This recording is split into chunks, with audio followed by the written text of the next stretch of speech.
Bonjour et bienvenue à tout le monde à Radio ADS. Aujourd'hui, c'est l'émission numéro 5. Ça fait déjà plus d'un an que nous n'avons pas diffusé une émission. Aujourd'hui, vous êtes au bon endroit si vous avez trouvé cette émission sur le web, si vous êtes intéressé par la culture régionale au Québec et ailleurs dans le monde, et si vous êtes intéressé par les phénomènes culturels uniques à un territoire, ainsi que le terroir en tant que tel. Qu'avons-nous aujourd'hui au menu de l'émission? Nous avons plusieurs sujets.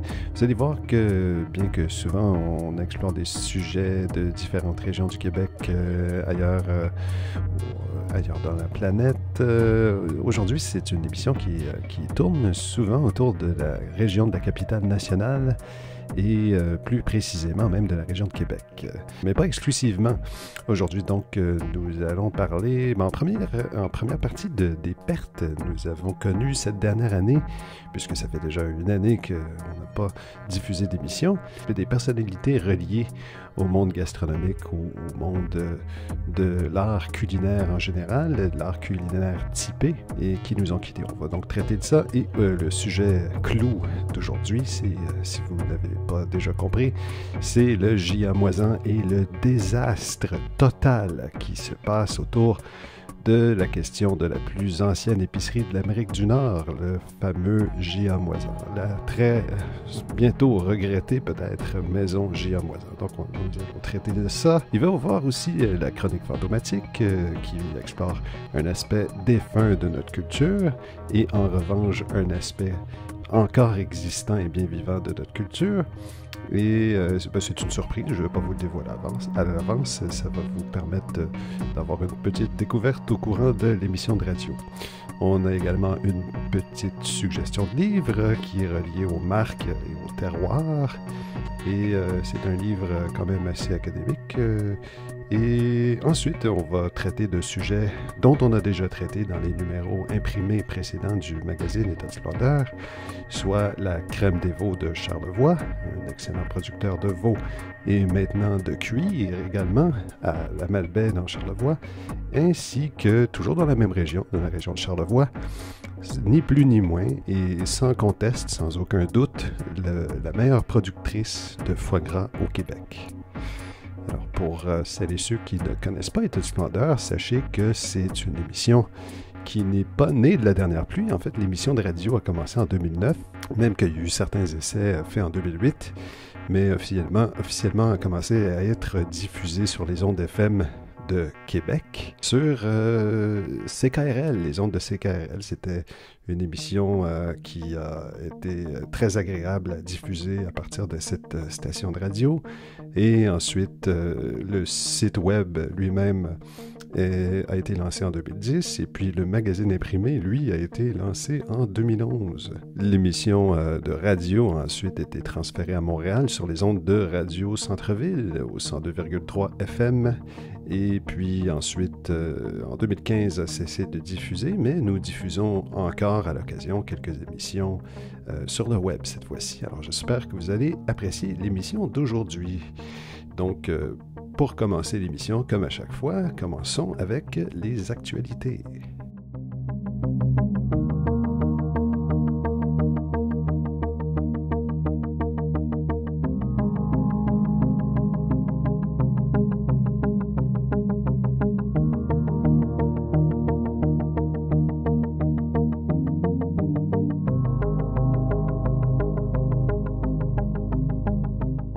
Alors, dans les actualités, il y a malheureusement toujours des mauvaises nouvelles. Il y a un trio du terroir qui vient de nous quitter. C'est très dommage. Mais il faut le souligner quand même, puisque ça arrive assez souvent qu'il y a des individus qui partent et qui nous quittent, des entreprises aussi, des marques, des produits, des différents aspects culturels qui partent sans qu'on en prenne note et qu'on leur rende leur dû, si on veut. Alors, la première, c'est une femme d'origine, une femme française. C'est pas une cuisinière du Québec, c'est une cuisinière des Landes. C'est une landaise, des plus landaises, qui est une région du sud-ouest de la France. Les Français vont savoir sans doute de qui je parle, mais les Québécois aussi, parce que, ou les autres gens qui écoutent à travers la francophonie TV5, puisque quand j'étais tout petit, ma mère m'a fait redécouvrir cette émission sur TV5, ça s'appelle La cuisine des mousquetaires. Et puis c'était pas une simple émission de cuisine, c'était pas une émission de cuisine de tous les jours. C'est donc la chef de cette émission-là qui s'appelle Maïté Ordonné. Ordonné, O-R-D-O-N-E-Z. Je prends pour acquis que le Z ne se prononce pas. Donc le 21 décembre 2024, elle nous a quittés. Et cette émission était particulière parce que c'était vraiment une émission de cuisine du terroir, et profondément du terroir, et profondément de son terroir à elle, soit des Landes. Et dans les Landes, chaque émission était spectaculaire et pittoresque, mais sans faire exprès pour être spectaculaire et pittoresque. C'était pas comme s'il s'agissait d'une vidéo qu'on essaie de mettre sur les médias sociaux. C'était vraiment une émission qui visait à cuisiner, mais à cuisiner de manière authentique. Et donc, on se souvient de la cuisine de Maïté pour avoir... c'est une cuisine landaise, donc une cuisine vraiment, c'est le pays du confit de canard et du foie gras, etc. On s'en rappelle parce qu'elle avait donné une fois une bastonnade à une grosse anguille qu'elle s'apprêtait à cuisiner, mais qui n'était pas complètement morte. Et donc, elle a, avec amour, donné une bastonnade à cette anguille pour achever cette anguille. Ou sinon, une autre émission, je me rappelle qu'il fallait qu'elle prépare du sanglier, et puis elle avait un sanglier étalé sur un étalage en bois, et puis elle l'a dépecé en direct à l'émission. C'était assez impressionnant de voir cette Maïté, une femme forte et une femme qui aimait bien la bonne nourriture. On a essayé une fois de lui faire goûter un hamburger, puisque dans les années, je pense que le McDonald's est apparu dans les années 80 en France. Avant, il n'y en avait pas du tout. Et puis, il y avait beaucoup de personnes qui n'étaient pas très contentes que McDonald's arrive en France. Et puis, à cette occasion, on avait amené un hamburger à Maïté pour lui faire essayer cette nourriture. Et puis, elle n'avait pas tout à fait aimé le hamburger. Et en guise de rétorcation, elle avait cuisiné un hamburger des Landes qui était immense, absolument immense, cuisiné avec des pains artisanaux. Et puis, il y avait je ne sais combien de magrets de canard avec du foie gras. Et puis, ça avait l'air très bon. C'était immense. Et puis, c'était son hamburger du terroir. C'était sa réponse à la malbouffe ou au junk food, comme on disait auparavant. Et donc, c'est une salutation à Maïté, puisque elle a influencé beaucoup de personnes. C'est par son imaginaire, l'imaginaire gastronomique qu'elle faisait paraître. C'était l'imaginaire du vrai, et puis du lien avec la terre, avec la campagne toute proche, et puis les bons produits de la terre, et puis les mettre en valeur, et puis c'était une bonne vivante, et puis franchement, c'était mémorable ces émissions, et on apprécie jusqu'à aujourd'hui revoir encore de ces anciennes émissions de cuisine qui sont trouvables sur YouTube ou sur d'autres plateformes. Je vous invite d'ailleurs à aller fouiller pour regarder La cuisine des mousquetaires. Donc, salutations à Maïté Ordonné. Ensuite de ça, il y a un autre qui nous a quittés au mois d'octobre 2024, c'est Philippe Mollet. Et Philippe Mollet était un peu moins connu, évidemment, mais c'était quand même un gastronome et un chef qui a quand même contribué à faire connaître plusieurs producteurs régionaux au Québec qui avaient quand même le souci de faire mettre en valeur les différents produits régionaux et du terroir à travers le Québec. Il avait une chronique au journal, et puis c'était très apprécié ses interventions, et malheureusement il nous a quittés au mois d'octobre passé, et il a quand même fait un très bon travail, et donc il fallait saluer son départ. Donc c'est une salutation à Philippe Mollet également.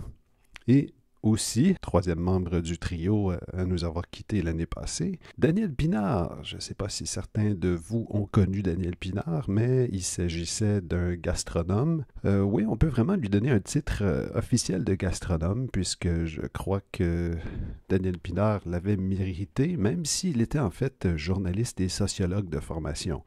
Daniel Pinard a été connu parce qu'il a fait un certain travail de journalisme, mais il a surtout été connu quand il a pris une branche de la fourchette pour se diriger plus vers le monde de la gastronomie au Québec. Et c'est là qu'on l'a vu à Télé-Québec à l'émission Ciel Montpinard. C'est un peu comme une des premières émissions gastronomiques au Québec à vraiment mettre l'accent sur les producteurs et donc même à aller jusqu'aux producteurs agricoles et puis l'amour de leur production et puis il allait souvent chercher des produits hors des sentiers battus, donc c'était souvent des petites entreprises. C'était un des premiers à vraiment mettre l'emphase là-dessus à la télévision. C'était en même temps qu'il y avait une autre très bonne émission à Télé-Québec qui s'appelait Cultivé et bien élevé, qui a donné naissance à toutes sortes d'autres émissions un peu reliées comme l'épicerie et compagnie.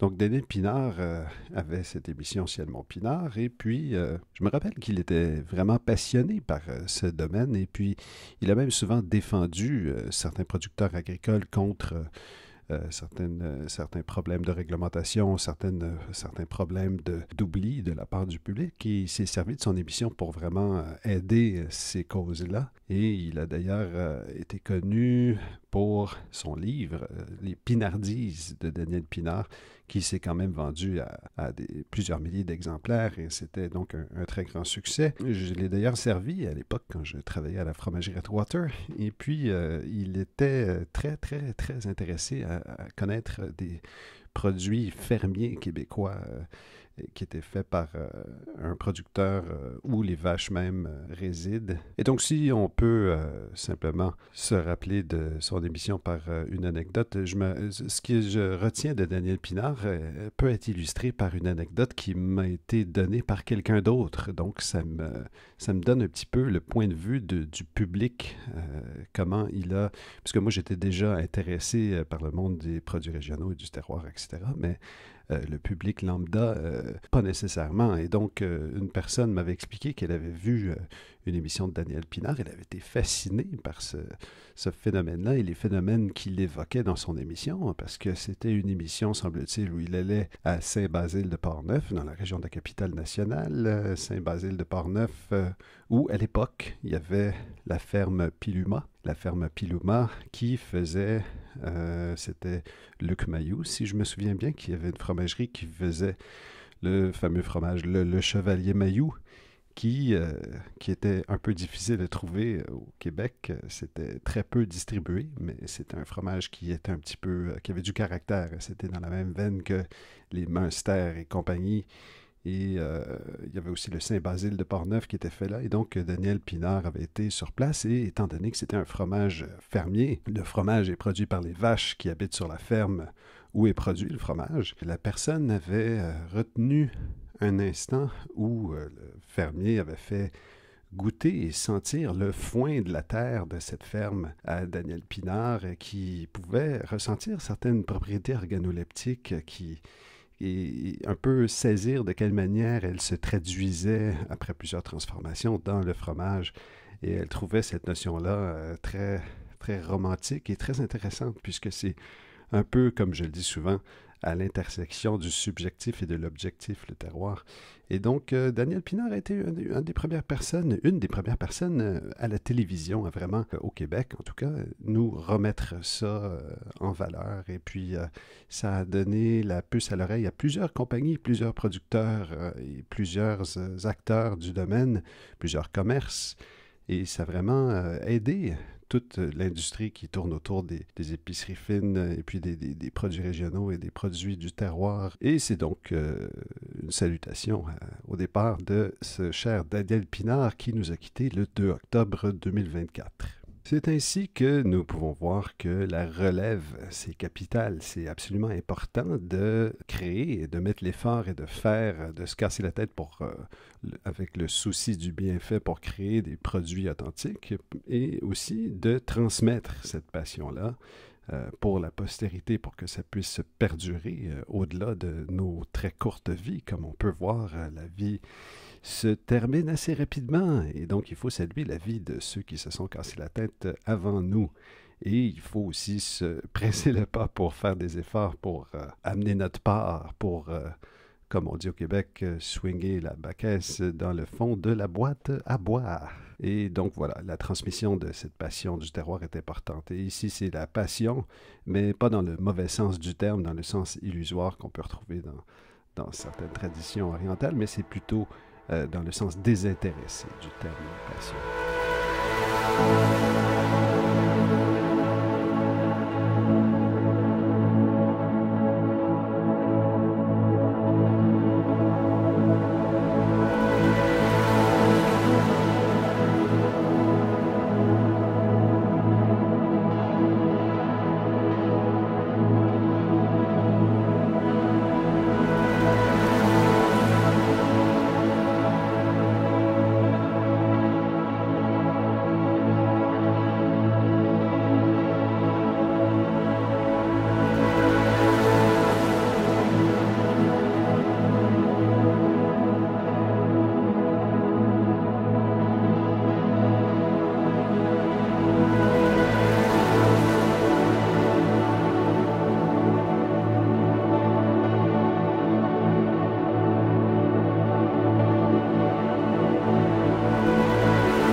C'est donc malheureusement une nouvelle des plus déconcertantes qui va prendre l'essentiel de la partie des actualités de cette émission.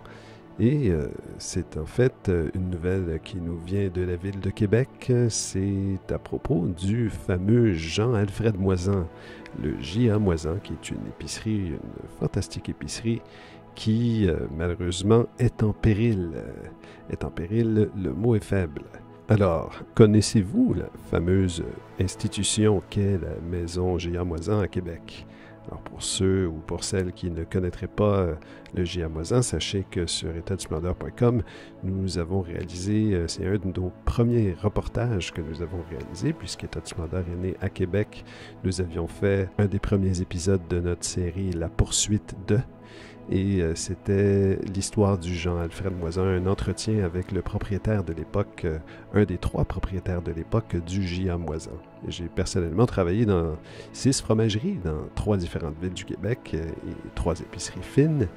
Et étant issu du milieu de l'hôtellerie et de la restauration, les hôtels et les restaurants, comme vous le savez bien, sont un peu comme des vitrines gastronomiques et culturelles. Mais les commerces en tant que tels, les boucheries, les fromageries, les charcuteries et les marchés sont un peu le lien entre le terroir et le grand public, les individus. Et donc les commerces alimentaires sont des piliers gastronomiques et parfois même culturels. Et c'était vraiment le cas du J.A. Moisan, qui était une magnifique boutique de Québec connue depuis des générations. C'est une véritable institution, même qu'il s'agit de la plus vieille épicerie encore en activité en Amérique du Nord. Elle a ouvert en 1871. Évidemment, pour les gens qui sont originaires d'autres continents, ça va sembler particulièrement jeune, puisque dans certaines villes à travers le monde, il y a des commerces qui ont de plusieurs siècles et même qui parfois ont 500 ans ou qui datent de l'époque de la Renaissance ou je ne sais quoi, mais dans le contexte nord-américain, 1871, c'est quand même assez vieux pour une épicerie. Alors ici, je vais évidemment pas rentrer dans toute l'histoire du J.A. Moisan, que si vous voulez en apprendre plus, vous pouvez toujours consulter notre chaîne YouTube qui s'appelle EDS Web Vision. Vous allez pouvoir retrouver la poursuite de Jean-Alfred Moisan, la plus vieille épicerie d'Amérique du Nord. Vous allez pouvoir le retrouver sur étatdesplendeur.com également. J.A. Moisan a toujours été un havre d'authenticité. Ça a été un endroit où les touristes aimaient aller. Mais plus que ça, ça a vraiment été un endroit qui était là pour les habitants du quartier. Donc pendant ces longues années, la particularité du Giamoisan, c'était son lien indissociable, comme je disais, avec le quartier du Faubourg Saint-Jean-Baptiste. Et il y a plusieurs exemples, sans rentrer trop dans le détail de l'histoire, mais en 1876, il y a eu un grand feu dans le Faubourg Saint-Jean-Baptiste où tout a brûlé, ou presque. Et un des commerces particulièrement chanceux à ne pas avoir brûlé était le Jean-Alfred Moisan.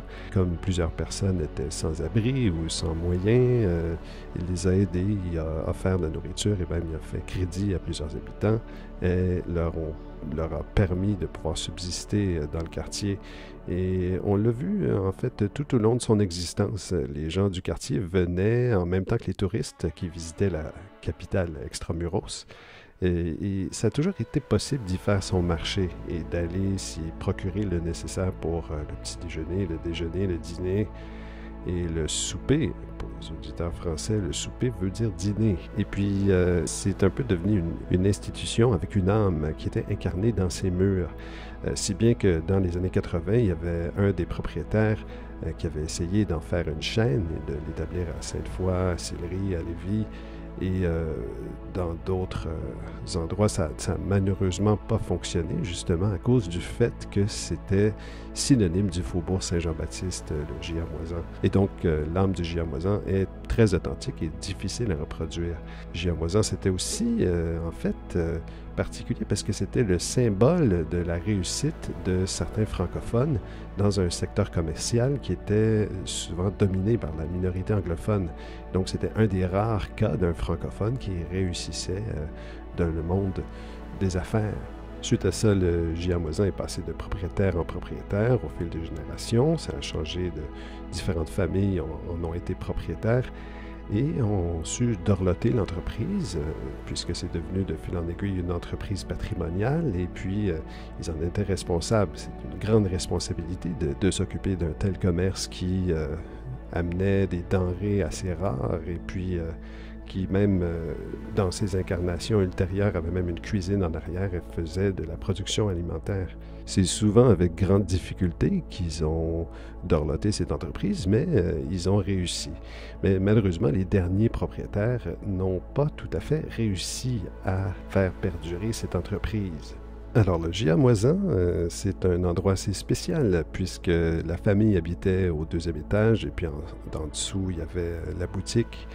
Et puis, il y avait plusieurs légendes même qui avaient pu se créer, dont la légende d'un certain fantôme du Giamoisan que certaines personnes disent avoir ressenti ou vu à travers différents propriétaires de l'entreprise. Il y avait aussi le comptoir, en fait, du Giamoisan, le comptoir où se faisaient toutes les transactions depuis les débuts de l'entreprise, ou presque les tout débuts de l'entreprise, qui est resté le même et a acquéri une certaine âme, un certain cachet, si on veut, avec une certaine patine. On voit toute l'usure de toutes les transactions qui ont créé cette patine au fil des générations. Et il y avait en arrière de ce comptoir un mur où tous les employés, ou presque tous les employés les plus importants ont signé le mur à travers les années. Donc, on retrouve des signatures des années 80, des années 70, des années 40, des années même 1900 et même dans le 19e siècle. C'est assez fascinant à observer. Malheureusement, ce mur-là ne semble plus être là car les précédents propriétaires du Giamoisan étaient la famille Saint-Laurent et de Raspe. Ils ont tenu cette boutique pendant environ une génération, pendant une vingtaine d'années, à partir de 1999. Et puis, malheureusement, le fils d'un des propriétaires était supposé de prendre la relève de cette boutique et ça ne s'est pas passé comme c'était prévu. Et donc, la famille de Raspe et Saint-Laurent, les trois propriétaires ont décidé de vendre cette entreprise à notre grande dame, aux grandes dames des habitants de Québec. C'est une femme qui s'appelle Donna Willett et puis son mari, originaire de la Nouvelle-Écosse, qui ont acheté cet immeuble du Giamoisan et c'était en 2019 et ils ont réouvert la boutique en 2021. Par contre, quand ils ont ouvert la boutique, c'était pour y ouvrir une boutique de vêtements qui n'avait rien à voir avec Jean-Alfred Moisan. Et donc, J.A. Moisan le glas avait sonné pour J.A. Moisan. Et finalement, elle dit qu'elle a tenu à garder une partie de l'édifice ouverte en tant qu'épicerie fine sous le nom de J.A. Moisan. Et en 2021, quand ils ont ouvert, il y avait une petite boutique qui s'appelait Jean-Alfred Moisan. Mais l'âme du J.A. Moisan n'y était pas vraiment. En fait, on avait relégué le J.A. Moisan au côté droit de l'édifice, et puis c'était seulement qu'une main sombre de lui-même.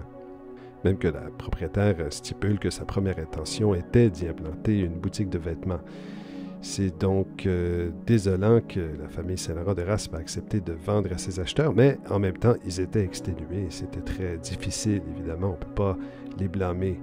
Et donc, cette nouvelle incarnation du J.A. Moisan n'a pas tout à fait fonctionné pour avoir été sur place. C'était une charcuterie fromagerie. Il n'y avait pas vraiment de charcuterie fromagerie, même s'ils vendaient des charcuteries et des fromages. C'était surtout du pré-coupé qu'on vendait dans un frigidaire.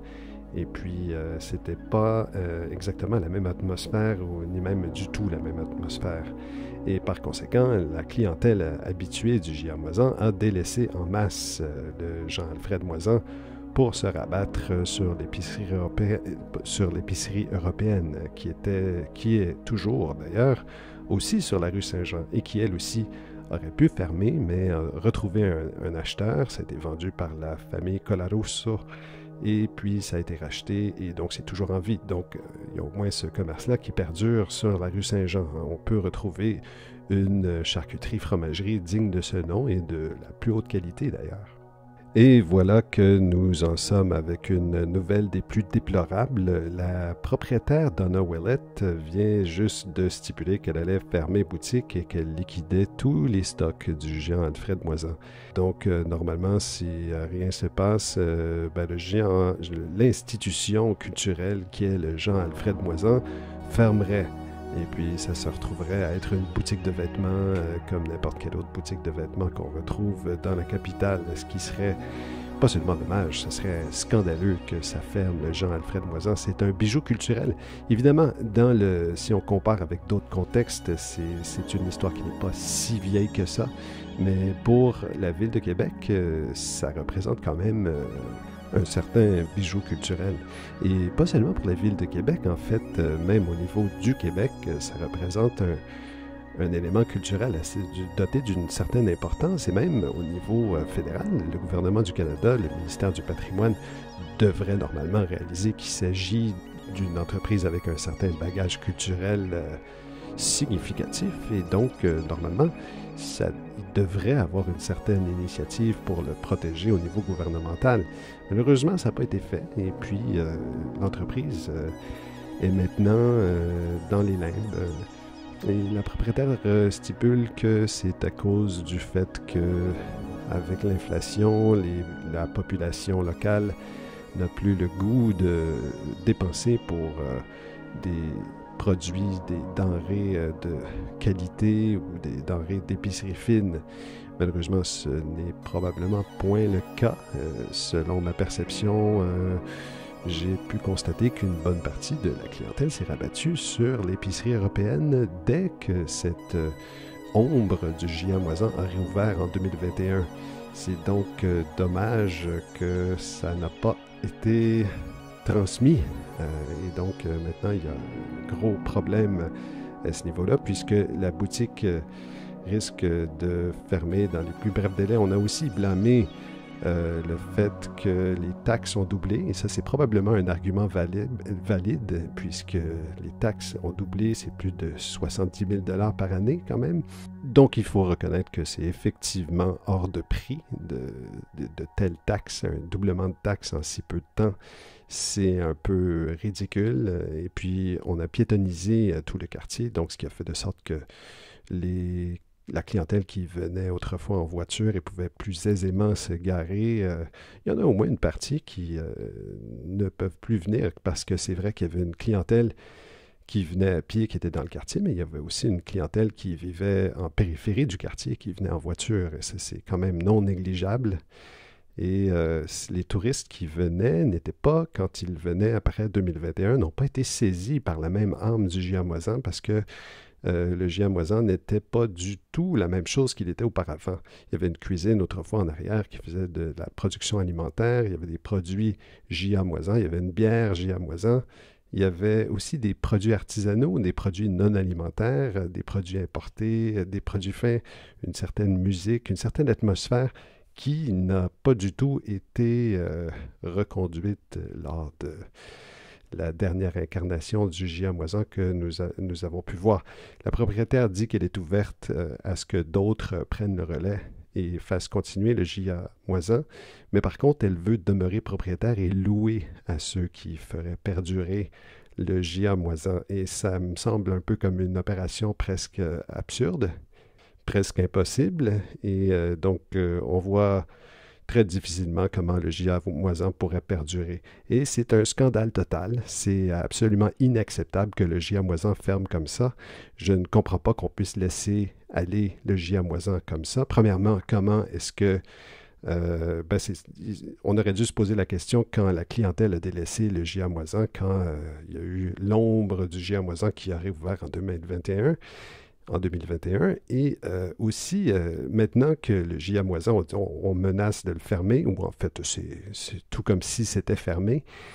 Que font les gouvernements, les différents gouvernements dans d'autres pays que je ne nommerai pas? S'il y avait un commerce patrimonial qui faisait un certain produit ou qui vendait certains produits et qui était assez emblématique d'une ville ou d'un pays, il y a plusieurs pays qui interdiraient carrément sa fermeture ou une transaction de la sorte pour en faire un commerce lambda. Comme ça, c'est pas un peu, mais vraiment profondément inacceptable que le giamoisan ferme comme ça.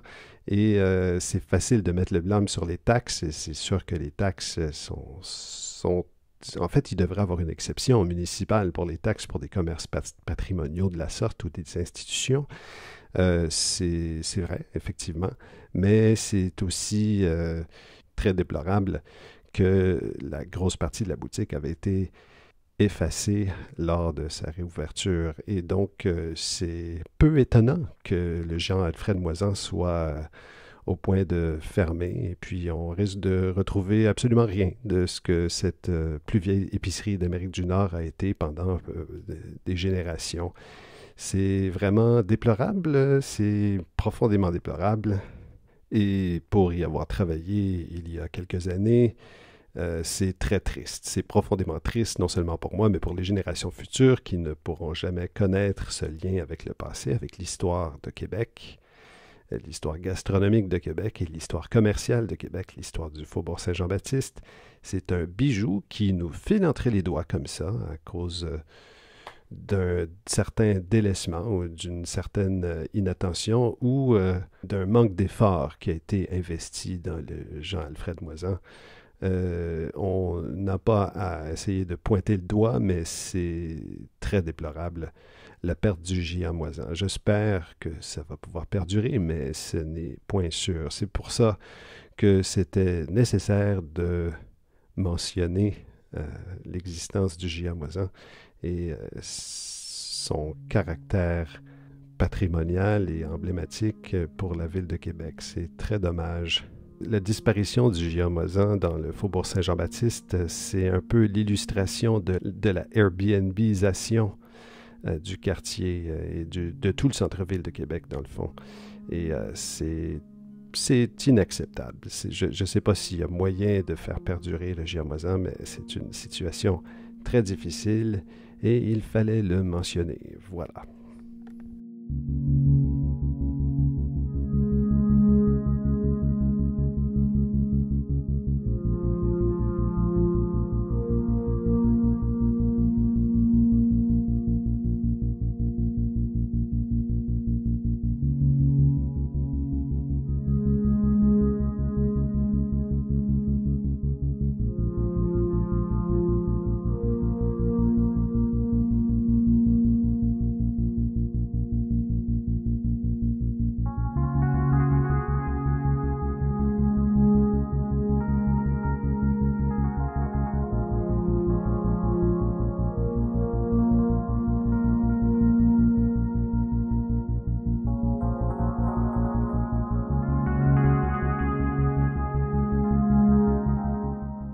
Dernière petite actualité, c'est beaucoup moins important que les précédentes, évidemment, mais il y a une petite autre perte qui est une perte très mineure et qui n'est même pas un produit québécois, quoique ça avait été produit au Québec physiquement pendant une trentaine d'années. Il s'agit d'un produit qui a été inventé par un Américain. Vous avez peut-être remarqué la disparition de ça, mais si vous n'avez pas remarqué cela, c'est parce que vous n'êtes peut-être pas amateur de produits industriels qu'on retrouve au dépanneur, comme les barres de chocolat. Et je vous encourage à un peu moins en consommer, évidemment, mais j'avais, je vous l'avouerai, un petit attachement pour une de celles d'entre elles qui s'appelait le Cherry Blossom. Le Cherry Blossom, oui, une friandise qui était d'ailleurs une des seules dans laquelle on pouvait retrouver un fruit en tant que tel. Quoiqu'il y en a d'autres qui sont faits avec des raisins, mais c'est la fameuse friandise carrée, ou plus ou moins carrée, disons. Donc, il y a une forme un peu... c'est pas une barre de chocolat, c'est un morceau de chocolat, et c'est à l'intérieur de ce chocolat, on retrouve une cerise qui baigne dans un liquide sucré, et puis le chocolat lui-même... il y a un peu de noix de coco imprégné dedans. C'était quand même très bon pour un produit industriel. Et puis, il y a même quelques stars, si je me souviens bien, qui avaient spécifié que c'était leur friandise préférée. Alors, c'est très dommage de voir partir ça, parce que c'est une friandise qui avait été conçue en 1890 par un Américain du Massachusetts. Et qui s'appelait Walter Loney, et c'est enfin sur le marché canadien que ça s'est concentré. Et ce qui fait que le Cherry Blossom est surtout une friandise canadienne, mais ça avait été produit à Sherbrooke dans les années, à partir des années 50 jusqu'en 1990, si je me souviens bien. Donc malheureusement, la compagnie Hershey, puisque ça appartient à Hershey, a décidé de discontinuer ce produit. Ça ne m'étonne pas parce que ça avait l'air d'être un produit qui avait un haut coût de production, étant donné qu'on met de la noix de coco dedans, on met une cerise dedans. Ça doit coûter quand même plus cher qu'une simple barre aéro qui doit avoir un coût de production assez bas comparativement, selon ce que je peux comprendre. Mais c'est peut-être que je me trompe. Mais c'est souvent les produits qui sont de très bonne qualité qui sont éliminés en premier. C'est donc très dommage de voir cette friandise-là quitter après tant d'années, depuis 1890. Mais c'est sûr que c'est peu comparativement aux Jean-Alfred Moisan qui, lui, représente quand même encore plus d'expérience humaine et de sueur et de passion qui ont été mis dedans à travers toutes les générations. Mais bon, quand même, c'est dommage. Donc, c'est une petite salutation au Cherry Blossom, et ça fait penser même aussi aux crèmes françaises. Ça, c'est des biscuits qui étaient faits par Dare à l'époque, qui ont été abolis, ou dont on a cessé la production il y a quelques années. C'était des biscuits, il y en a encore aujourd'hui qui s'appellent crème française erronément, mais les crèmes françaises originales fabriquées par Dare étaient des biscuits avec une crème blanche à l'extérieur, et à l'intérieur, il y avait des cassis secs, véritables, des cassis secs. Et évidemment, on ne se pose pas la question pourquoi la production a été arrêtée. Ça devait être un produit sur lequel, c'est une spéculation de ma part évidemment, mais il devait avoir une marge de profit un peu moins élevée, étant donné qu'il y avait des cassis véritables dans ce biscuit. Et donc, ça a été discontinué. Ça fait maintenant plus d'une décennie que ça a été discontinué, mais c'est très dommage. Il y a même eu une pétition pour les faire revenir, mais ça n'a pas fait bouger Dare. J'espère qu'il va y avoir un certain mouvement pour faire revenir à l'occasion les Cherry Blossom et les crèmes françaises. Je sais pas, à l'occasion, il y a des mouvements du public qui font de sorte que ces compagnies-là reproduisent une fois pour une durée limitée des anciens produits qui coûtaient un petit peu trop cher et les sortent en édition limitée. On ne sait jamais, on verra peut-être dans le futur réapparaître les Cherry Blossom.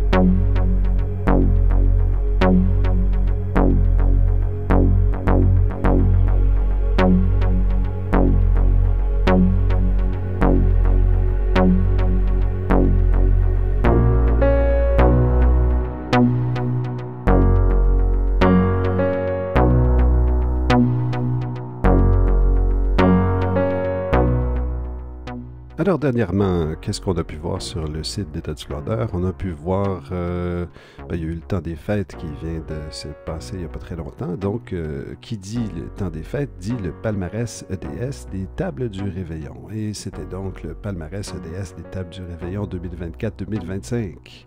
Et comme à chaque année, généralement, on essaie de mettre en valeur des produits assez inusités, mais d'une très haute qualité qui peuvent vraiment tenir leur place et faire plaisir à vos invités, si jamais vous les invitez à l'occasion du réveillon. Mais c'est toujours agréable de reconsulter ces recettes-là. C'est des recettes hivernales qui peuvent toujours être utiles lorsqu'on invite à souper à ce temps-ci de l'année. Et donc, cette année, il n'y avait aucun vin ni fromage saillant en nouveauté, évidemment. Il ne s'agit pas d'une boutique de disques. Quoique les boutiques de disques, ça n'existe même plus. Mais il ne s'agit pas de quelque chose où il y a toutes les semaines des nouveautés. C'est pas comme un site. On ne peut pas s'attendre à régulièrement, à chaque mois, retrouver des nouveautés. On aime plutôt des classiques qui perdurent dans le temps et qui la sélection naturelle font de sorte que les meilleurs perdurent le plus souvent dans le temps, mais c'est pas tout le temps le cas. Des fois, c'est le contraire. Mais dans tous les cas, cette année, il n'y avait pas vraiment beaucoup de nouveautés dans le monde du fromage. Il y avait, par contre, un petit clin d'œil au très rare Vacherin Mont-d'Or fermier au lait cru. Puisque le Vacherin fermier Mont-d'Or au lait cru ne passe pas les douanes, malheureusement, il ne peut pas être importé, mais pourtant c'est une tradition de Noël. On faisait autrefois un excellent Vacherin au Québec, c'était fait par la maison Chaput. Aujourd'hui, il y en a quand même plusieurs qui font des fromages dans cette lignée-là, mais le véritable Vacherin Mont-d'Or sanglé avec une écorce d'épinette et qui est au lait cru, ne passe pas ces temps-ci les douanes. Il y a certaines années où il peut passer les douanes, mais ces temps-ci, on reçoit seulement une version pasteurisée. C'est donc un peu dommage. Mais donc, il y avait un clin d'œil là-dessus, puisque certaines personnes ont réussi à mettre la main sur des Vacherins Mont-d'Or fermiers au lait cru. Et il y avait le encore plus rare Vacherin d'Abondance, qui lui est tout simplement produit par quelques producteurs dans la vallée d'Abondance, et qui est complètement différent. Lui, le Vacherin d'Abondance, c'est plus un fromage lactique qui peut même, avec un peu d'imagination, faire penser à un Saint-Marcellin. Donc, c'est une chair de fromage un peu plus blanche et c'est très différent. Et c'est quand même à essayer une fois si jamais vous en avez l'occasion. Le Vacherin d'Abondance fermier, bien sûr. À part ça, dans le palmarès du Réveillon, il y avait plusieurs classiques qu'on a pu voir des années précédentes, mais un nouveau saucisson qui est quand même digne de mention, qui est fait par une compagnie qui n'avait jamais été précédemment mentionnée au palmarès. Il s'agit d'un saucisson des Viandes Rintal. Et les Viandes Rintal sont une compagnie qui a quand même une certaine histoire au Québec. Ça existe depuis 1979. Et ils ont décidé de mettre l'emphase un peu sur des produits un petit peu plus de qualité, un petit peu plus authentiques et même en incorporant des éléments assez originaux. Et c'est donc pour ça qu'on a choisi de vous présenter le saucisson sec au cèpe sauvage parfumé aux épices boréales bio. Et c'est donc un saucisson qui est fait à Bécancour, dans la région des Bois-Francs. Oui, la région des Bois-Francs, pour ceux qui l'ignorent, c'est en fait ce qu'on appelle aujourd'hui la région du centre du Québec. Mais mon prof de géographie, je me rappelle, nous avait tous fait apprendre le nom Bois-Franc, qui est une appellation qui n'a plus lieu aujourd'hui, mais dont certains se servent encore parce que c'est un nom qui est un petit peu plus romantique que centre du Québec, d'autant plus que le centre du Québec, c'est pas la région de Bécancour au sud de Trois-Rivières. Le centre du Québec, c'est plus la région des monts Otiche, qui se trouve littéralement dans le centre du Québec. Mais la rive sud du Québec n'est pas dans le centre. Par conséquent, c'est une appellation qui est un peu inexacte, à mon avis personnel. Et c'est pour ça que je cite la région des Bois-Francs. Mais ce saucisson est vraiment excellent. Je vous invite à l'essayer si jamais vous en avez l'occasion. Mais la star du palmarès des tables du Réveillon cette année, c'est la singulière nouveauté cette année, c'est qu'on a dans la section repas principal, plat principal du repas du Réveillon, il y a toujours toute une panoplie de volailles qu'on propose. On essaie toujours de mettre de l'avant, de plus en plus à chaque année. au réveillon, les gens au Québec, il y a une recrudescence de l'oie et du canard et de d'autres volatiles. Et pour notre édition de 2020-2021, on avait mis en avant la caille farcie au foie gras, qui est quand même assez populaire à travers le Québec, de plus en plus d'ailleurs. Et c'est pour les personnes qui étaient seules au réveillon, puisqu'il ne faut pas oublier les personnes qui sont seules au réveillon et qui ils ont droit aussi de se faire plaisir et une fois de temps en temps de faire un repas un petit peu plus soigné pour se consoler de la dureté de la vie. Donc, par conséquent, cette année, en fait, c'était un oiseau, la caille, c'est bon pour une personne, mais un oiseau qui est parfait pour deux personnes, c'est le pigeon. Et donc, on a proposé le pigeon cette année comme star des volailles rôties. Et en fait, c'est un très grand succès, puisque le pigeon, en fait, est un animal qui a une chair, c'est une volaille avec une chair très différente des autres, plutôt différente. Premièrement, à cause de la texture, évidemment, mais aussi à cause de son parfum, qui est assez unique, qui ne se compare pas aux autres volailles. C'est délicat, tout en ayant du goût, mais en étant subtil en même temps. C'est difficile à décrire. C'est un goût assez unique, qui n'est pas trop fort. On ne peut pas dire que c'est quelque chose de giboyeux, mais c'est quelque chose qui a quand même un goût soutenu, tout en ayant une chair des plus délicates. C'est donc très agréable à manger. Je vous invite à essayer du pigeon. Au début des années 2000, on produisait beaucoup de pigeons et il y avait peut-être près d'une dizaine de producteurs de pigeons au Québec. Il y avait des pigeonniers, puisque les pigeonniers, c'est là où on élève les pigeons. Si vous parcourez différents endroits, vous pouvez voir, il y a des anciens édifices qui s'appellent des pigeonniers. On ne sait souvent pas à quoi ça sert. C'est des tours avec des petits trous et on se demandait souvent à quoi ça servait quand on parcourait la France. Et puis, c'est des pigeonniers. C'est des endroits où on élevait autrefois des pigeons et il y en a certains qui sont encore en activité. Autour des années 2010, si je me souviens bien, le prix du grain a monté énormément et donc tous les pigeonniers au Québec ont fermé, sauf un. Et c'est donc la ferme Turlot qui se trouve à Saint-Gervais, dans Chaudière-Appalaches, qui produit la quasi-totalité des pigeons au Québec aujourd'hui. C'est pas facile d'en trouver, par contre, évidemment, parce que c'est une production limitée, mais pour ceux qui aimeraient pouvoir s'en procurer, vous pouvez vous en procurer. Tout le temps, il faut savoir que vous pouvez aller voir votre boucher local et commander des produits spéciaux. Ça va encourager le commerce local, ça va encourager votre boucher du coin qui sera très content ou très contente. Et puis, à Montréal, il y a quand même une adresse où on en retrouve à l'année longue de manière assez soutenue, sauf exception sûrement, mais la Maison du Rôti sur l'avenue Mont-Royal tient le pigeon du Québec. Alors, je vous invite à aller une bonne fois. Si vous êtes 2 ou 3 personnes, vous allez pouvoir aller vous rôtir un pigeon ou même, il n'est pas obligé de le rôtir. Il y a plusieurs préparations possibles. Vous pouvez en faire une soupe. Il y a plusieurs recettes à retrouver et je vous invite à essayer le pigeon qui est une viande des plus délectables.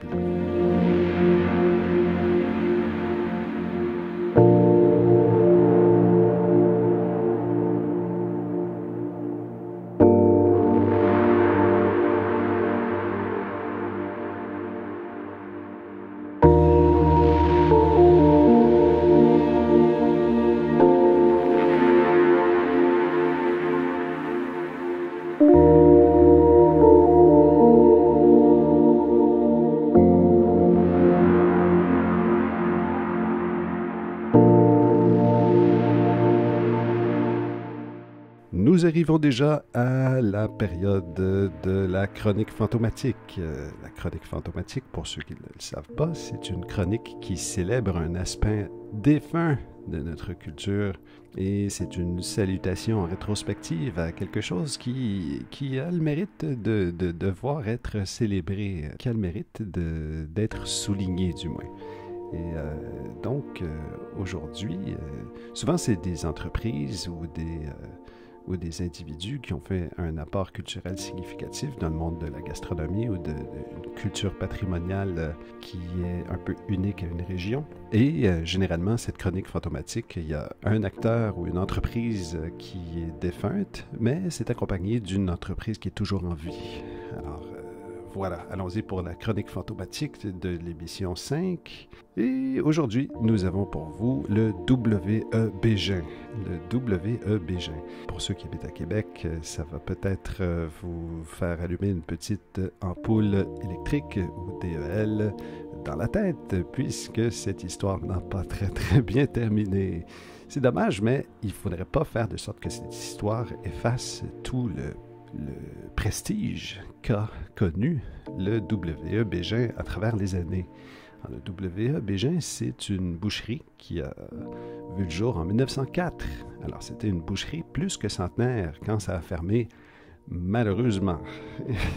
C'est curieux parce qu'on vient de parler du J.A. Moisan qui, à mon grand dame, vient de fermer. C'est de manière complètement désolante et déplorable et même inacceptable. Je ne sais pas comment les gens peuvent tolérer le fait que le J.A. Moisan va disparaître. C'est presque impossible. Il me semble qu'il faudrait qu'il y ait une certaine action du côté des gouvernements pour empêcher cette fermeture scandaleuse.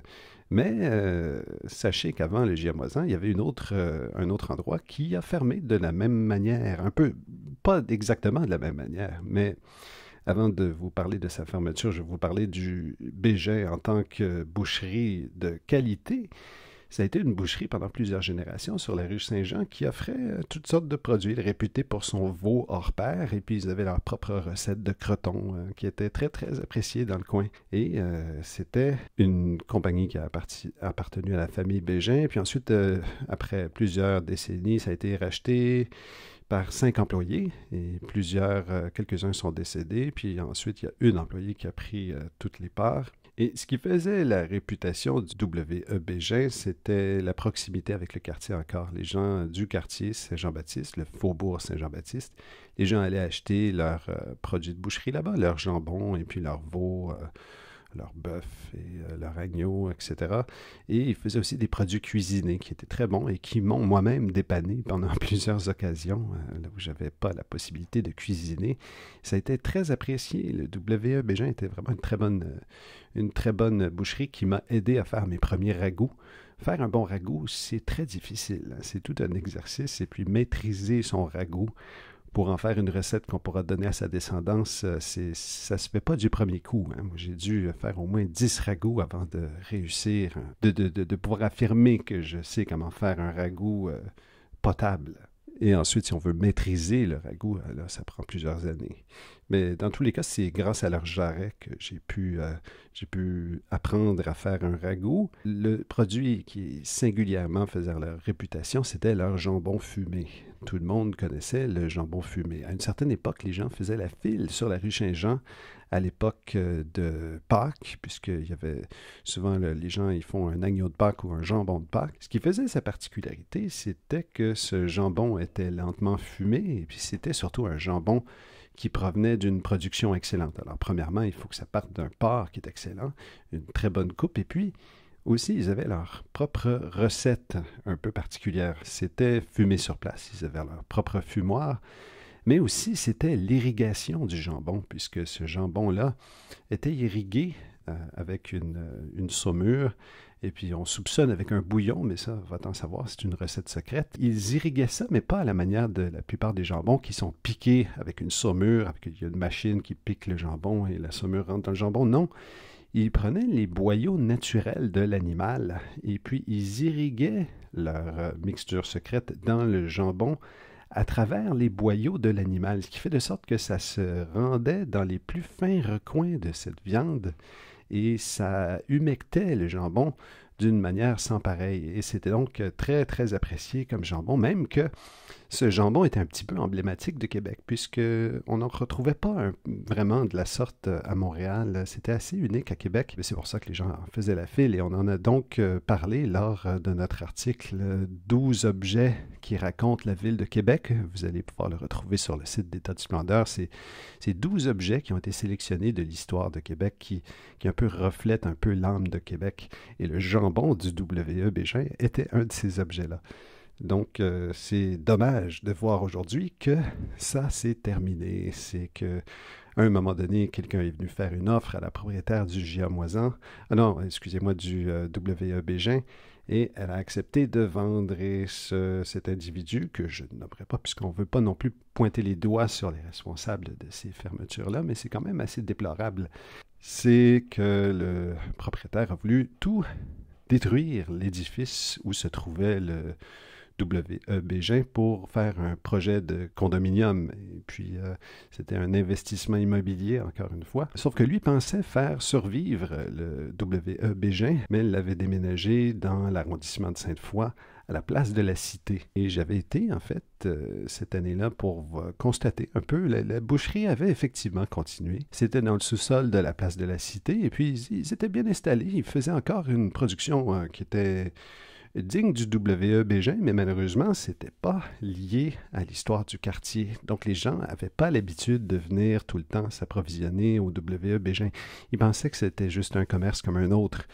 Ou peut-être qu'ils le savaient, mais ils ne faisaient pas l'effort pour se déplacer, puisque Place de la Cité, c'est pas tout à fait résidentiel. Et ce qui s'est passé, c'est qu'en fait, le jardin mobile qui assurait un certain achalandage à la Place de la Cité a fermé, et donc l'achalandage a été en chute libre. Donc, après quelques années, le W.E. Bégin, même situé dans cette Place de la Cité, a fermé. Et puis, à cause de ça, le projet immobilier sur la rue Saint-Jean n'a, lui non plus, pas avancé. Même que l'édifice n'a pas pu être démoli tellement qu'il manquait de fonds pour le projet. Et puis, ça a été une plaie béante sur Saint-Jean pendant plusieurs années. Finalement, grâce à l'intervention de la Ville et un prêt de 200 000 $, plus de 200 000 $ que la Ville n'a jamais revu d'ailleurs, cet édifice a été détruit et on a fini par refaire des habitations sur ce quadrilatère, mais ça a causé la disparition du W.E. Bégin. Et ça a donc, à lui tout seul, cet événement-là, a enlevé un certain cachet à la rue Saint-Jean, qui malheureusement perd un petit peu de son cachet au profit d'Airbnb, ce qui est un peu dommage. Mais bon, il reste encore un certain cachet sur la rue Saint-Jean. Il ne faut pas être seulement négatif, mais c'est la chronique fantomatique. Donc, on est ici pour se remémorer le fameux jambon du W.E. Bégin qui était là, qui a été fabriqué pendant plus d'un siècle et qui était des plus délectables et qui ne pourra plus être dégusté aujourd'hui. Mais en revanche, il reste quand même certains commerces qui sont là depuis, par exemple, les années 50, l'épicerie européenne, qui est toujours là, qui est là depuis les années 50, qui a failli fermer, mais qui a été rachetée et qui, heureusement aujourd'hui, continue toujours à assurer ses services de très bonne charcuterie et excellente fromagerie, et lieu où on peut trouver toutes sortes de produits importés d'Europe. Et même, ils ont lancé un deuxième volet au sous-sol qui est plus au niveau des épices internationales. Et puis, il y a quand même des produits d'exception à trouver là-bas. Donc, la rue Saint-Jean, c'est quand même un lieu avec du cachet. Et voilà. Mais c'est quand même dommage de voir quitter certains commerces qui étaient là depuis plus d'un siècle et des générations qui étaient un peu la couleur de la rue pendant tant de décennies. Alors, la deuxième partie de la chronique fantomatique, c'est la partie où on vous cite l'existence d'un commerce qui demeure encore aujourd'hui. Heureusement, Québec étant ce qu'elle est, c'est quand même capitale et on peut y retrouver quand même plusieurs anciens commerces et c'est pour ça qu'on amène à votre attention aujourd'hui un commerce qui n'est pas dans le Faubourg Saint-Jean-Baptiste, mais qui est plutôt dans le Vieux-Québec, que plusieurs connaissent sans doute et certains ne connaîtront pas. C'est le J.E. Giguère, qui lui aussi a plus d'un siècle. Évidemment, quand on dit plus d'un siècle, pour les auditeurs européens, ça va ressembler plutôt jeune, mais je rappelle encore une fois que dans le contexte nord-américain, un commerce qui a plus d'un siècle au Québec, c'est un commerce vénérable. Et voilà pourquoi on amène à votre attention le J.E. Giguère. Le J.E. Giguère, c'est une tabagie, mais pas une tabagie comme on les voit aujourd'hui, puisque tabagie aujourd'hui au Québec, ça veut dire simple dépanneur souvent. Ou souvent on utilise ce vocable pour parler de dépanneur. Mais non, le J.E. Giguère, il s'agit d'une véritable tabagie. C'est ouvert depuis 1907 et c'est une entreprise qui a été spécialisée dans la vente de tabac à chiquet, de tabac à pipe et de cigares. Ça a toujours été une entreprise qui a essayé de miser sur la qualité et donc les fins connaisseurs se sont toujours rassemblés là. En 1937, il a déménagé sur la rue de Buade, dans le Vieux-Québec, l'édifice où il est encore aujourd'hui. Et c'est souvent des produits du Québec ou des produits du Canada qui étaient vendus sur place. C'est par opposition à Eaton, la grande chaîne qui est aujourd'hui défunte, mais qui a été un grand magasin, un peu comme la Baie pendant des années. Eaton vendait des produits de tabac, mais un peu de moins de qualité, qui coûtaient moins cher, mais qui étaient moins apprécié du public. Et puis pour les connaisseurs qui voulaient un produit de bonne qualité, on pouvait aller au J.E. Giguère quand on était dans la capitale. Et les produits localement, au Québec et au Canada, étaient plus corsés. Il y avait des nuances plus contrastées. Et c'est pour ça que les connaisseurs se retrouvaient là. Puis c'était réputé pour rassembler les clients fortunés et moins fortunés. Et puis au fil des années, c'est même devenu un lieu de rencontre. Et puis il y avait un fumoir. Et donc il y avait une certaine fonction sociale, ce commerce-là. Et donc ça a perduré à travers les années. Même il y a eu un facteur qui a contribué à sa pérennité, c'est l'embargo sur les cigares cubains des États-Unis. Donc souvent, les Américains qui venaient faire du tourisme ou qui venaient visiter Québec en profitaient pour aller au J.E. Giguère renflouer leur stock de cigares cubains. Aujourd'hui, le J.E. Giguère persiste toujours et même a été instrumental puisqu'il y a une entreprise qui s'appelait les Pipes Paradis. Et c'était un fabricant de pipes qui était centenaire lui aussi. C'était une entreprise qui a fermé en 2006. C'était quand même un savoir-faire qui était reconnu. Ces pipes-là étaient reconnues dans le monde des fumeurs comme étant des pipes de qualité. C'était fait en bois. Et puis, J.E. Giguère a acquéri tout son inventaire et puis sa machinerie pour faire continuer la production des pipes Paradis. Jusqu'à aujourd'hui, ce savoir-faire reste vivant grâce au commerce J.E. Giguère qui, malgré toutes les restrictions des lois sur le tabac, a toujours trouvé moyen de tirer son épingle du jeu et trouve sa raison d'être encore aujourd'hui en produisant des objets qui ont permis à une tradition de ne pas mourir et de continuer encore aujourd'hui. Alors, si jamais vous êtes dans le Vieux-Québec, je vous invite, ne serait-ce qu'au niveau anthropologique, à aller visiter J.E. Giguère, puisque c'est un commerce assez intéressant à voir et à sentir aussi.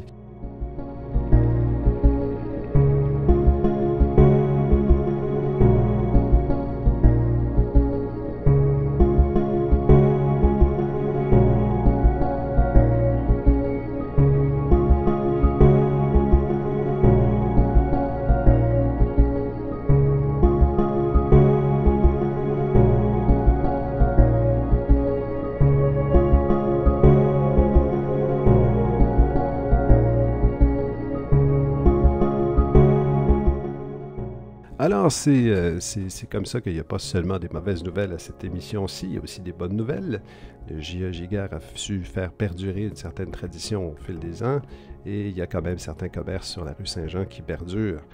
Et de la même manière, il y a des bonnes nouvelles dont on a parlé dans les derniers numéros du État de splendeur. Dans le État de splendeur numéro 9, on a d'ailleurs parlé d'un producteur qui s'appelle Jean-Robert Audet, qui a la ferme Jean-Robert Audet depuis 1981. C'était celui qui était responsable pour le veau de Charlevoix. Le veau de Charlevoix qui a été produit et assez apprécié à travers le Québec jusqu'en 2014 et maintenant, malheureusement, n'existe plus. Mais Jean-Robert Audet, étant le producteur téméraire qu'il est, a décidé de ne pas arrêter sa production de veau, mais en continuer, mais à petite échelle. Donc, il produit aujourd'hui ce qu'on appelle la crème des veaux de Charlevoix. Et on a fait un reportage avec Jean-Robert Audet qui nous a un peu expliqué de manière didactique son expérience de production et ses différents points de vue et les méthodes de mise en marché qu'il a utilisées pour produire son veau et le vendre encore aujourd'hui. Vous allez pouvoir retrouver ce reportage sur étatdesplendeur.com. Ça fait partie de notre série La poursuite de... Et dans cet épisode, il nous parle aussi d'une nouvelle production qu'il a décidé de faire. C'est en fait de ramener un produit qui n'existe pas depuis plusieurs générations, c'est-à-dire le cuir de Charlevoix. Il s'est rendu compte que c'était un petit peu con de jeter les peaux de ces veaux qu'il produisait. Il produit un nombre très restreint de veaux qui sont élevés de manière très respectueuse. Ces veaux sont très confortables. Mais il y avait une grosse perte, un gros gaspillage qui se faisait. Et il a réussi à régler le gaspillage au niveau de la viande. Mais au niveau du cuir, c'était jeté aux oubliettes comme ça. Il a donc trouvé un moyen, et c'était vraiment pas facile, puisque on n'a plus les infrastructures nécessaires pour tanner les peaux et produire les peaux et en faire du cuir. Et donc, il a dû remonter et refaire la chaîne de production. Et il a réussi à produire quelques morceaux de cuir de Charlevoix. Et maintenant, produit véritablement du cuir véritable de Charlevoix. Et ça a été utilisé même par quelques artisans du coin. Et c'est une heureuse histoire de réussite et de ressuscitation d'un produit qui n'existait pas depuis plusieurs générations.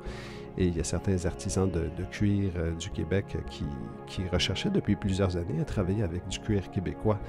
Et ça va d'ailleurs faire l'objet d'un futur reportage de la poursuite dans le prochain numéro 11 d'État du Splendeur. Finalement, aussi, dans le numéro 10 d'État du Splendeur, il y a probablement l'histoire la plus heureuse de tout le reportage. L'histoire la plus heureuse et la plus empreinte d'espoir de toute l'émission. On a traité de la ferme basque de Charlevoix. La ferme basque de Charlevoix, qui opérait depuis plus d'une vingtaine d'années, faisait un des meilleurs foie gras au Québec, un foie gras de tradition basque évidemment, mais qui était vraiment réputé, qui brillait vraiment par sa qualité. C'était parce qu'on fait beaucoup de foie gras quand même, relativement, proportionnellement à la population. Il y a beaucoup de producteurs de foie gras au Québec, mais celui-là se démarquait vraiment par sa qualité. Et malheureusement, cette entreprise a failli fermer, donc a failli se retrouver dans la chronique fantomatique, mais non. Un nouvel espoir est arrivé, un peu comme dans Star Wars. C'est une productrice et agronome également, qui s'appelle Vicky Boily, qui venait du Saguenay-Lac-Saint-Jean. Ils ont été très chanceux, les producteurs, les anciens producteurs de la ferme basque, puisque un des deux producteurs est devenu malade et donc ils étaient un peu obligés à vendre. Ils n'avaient aucun choix et s'ils ne trouvaient pas de repreneur, ils allaient complètement fermer la production. Vicky Boily et sa famille se sont présentés et ont trouvé l'occasion idéale parce qu'ils voulaient un produit qui avait déjà une solide réputation, qui était d'une très bonne qualité et doté avec un certain potentiel.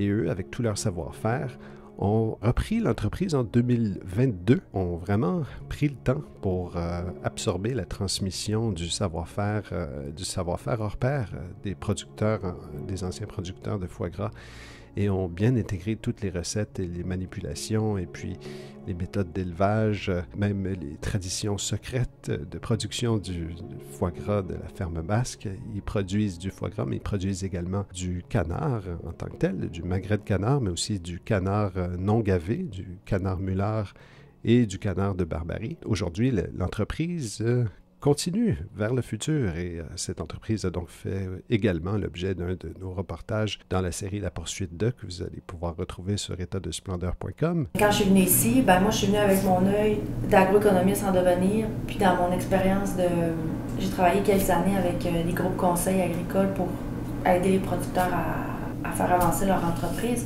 J'ai acheté l'entreprise parce qu'elle avait du potentiel, elle avait été fondée sur des valeurs, elle avait été fondée avec le contact client qu'Isabelle elle avait. C'est un peu ça que je recherchais, la notoriété, le client. Et oui, c'est plus les anciens, mais il voit qu'on est compétent, puis qu'on est passionné, donc puis qu'on a une belle assiduité sur nos qualités de produits. Puisqu'on reprenait une entreprise, un bateau qui était déjà en mer, puis là, nous, on arrive, on a des nouvelles perceptions, nouvelles idées, mais tout en conservant justement toutes les traditions qui avaient été déjà mises. Ça, c'est très important. On a juste fait la petite rénovation de la boutique, mais je pense que personne n'est dépaysé de... On garde vraiment le concept, puis les recettes, les transformations. On est chanceux, on a... Les employés qui étaient là sont tous restés. Donc, oui, les recettes, mais aussi sur la méthode. Il y a souvent les méthodes de transformation qui font le bon goût de la recette, mais ça, on a la chance de pouvoir vraiment les assimiler comme il faut. C'est une heureuse histoire de reprise. C'est réellement, littéralement, la poursuite de ce savoir-faire unique qui va être préservé pour les générations futures. Alors, c'est vraiment une heureuse histoire de voir que Vicky Boily, avec sa famille, va pouvoir faire perdurer cette entreprise et les magnifiques produits de canard de la ferme basque de Charlevoix.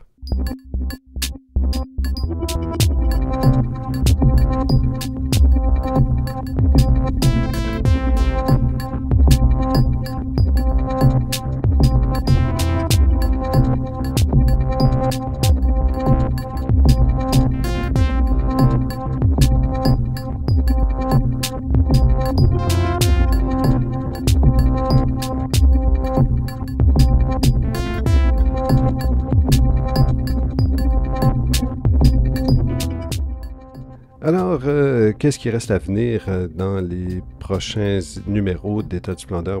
Pour ce numéro-ci, actuellement en impression, on est arrivé au numéro 10 d'État de splendeur qui contient plusieurs reportages dont on a parlé à cette émission-ci, mais vous allez pouvoir voir à venir encore. Il y a un reportage sur un artiste québécois arménien qui est ici depuis plusieurs années, mais est originaire en fait d'Alexandrie, en Égypte. Il s'agit de Bedros Aslanian, qui est un artiste peintre qui a étudié à l'École des Beaux-Arts et qui a vraiment développé son propre style très unique, qui est devenu assez caractéristique et qui a évolué à travers les années. Il voit vraiment le monde à travers un prisme qui est bien à lui. C'est vraiment fascinant, sa peinture. Et c'était digne de mention puisqu'il parcourt le monde et il a peinturé, il a peint des scènes à travers la planète. Mais c'est son esthétique unique qui a retenu notre attention et son art illustre tant les lieux que les époques avec une signature très unique.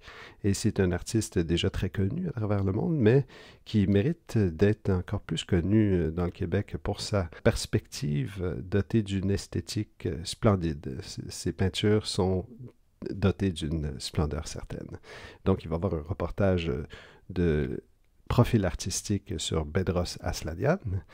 Ensuite, il va aussi y avoir un autre épisode de Place au marché et cette fois-ci, on va vous offrir une brève fenêtre sur le marché de Fontainebleau, qui est un des marchés d'exception en France de par son offre gastronomique.